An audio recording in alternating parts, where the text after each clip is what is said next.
We have seen this time and time again this year with the saturated ground, and then as soon as you get these strong gusts of wind, unfortunately that's what happens. Yeah, I mean, I've been to 2 trees down on hose this year, and that's something we didn't see too much in the previous years. It wasn't always so common. Yeah, and especially seen along the coastline. 40-mile-per-hour gusts in some cases, or at least near that. I mean, that's what does it. When you look at the mountaintops, they usually see gusts climb to the 60-mile-per-hour range. But along the coastline, that's not quite as common. So recently, with these atmospheric rivers, we've seen wave after wave of not only rain, but mountain snow, wind, a lot of different factors to contend with. Take a look at your peak wind gusts over the last 24 hours.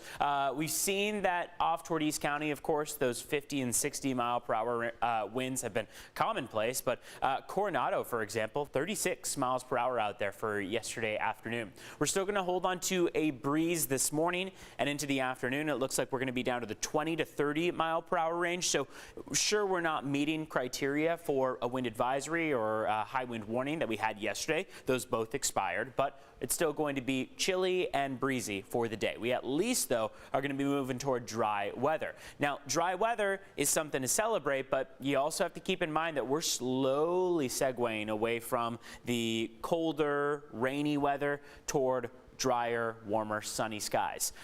That change is going to include a frost advisory inland, and that's because now that we've seen those skies clear out, overnight lows have dropped down quite a bit, and that onshore flow has also allowed for a lot cooler air to pass overhead. So frost advisory, protect any sensitive vegetation you have.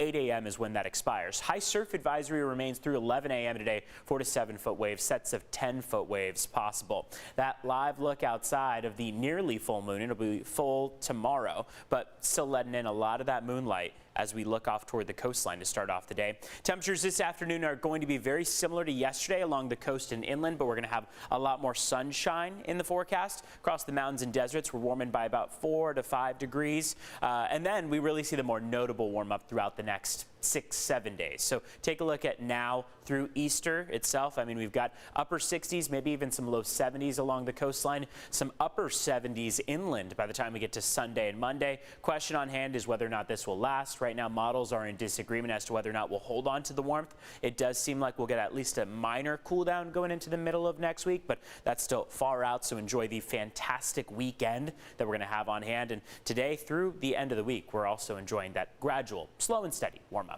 Back to you.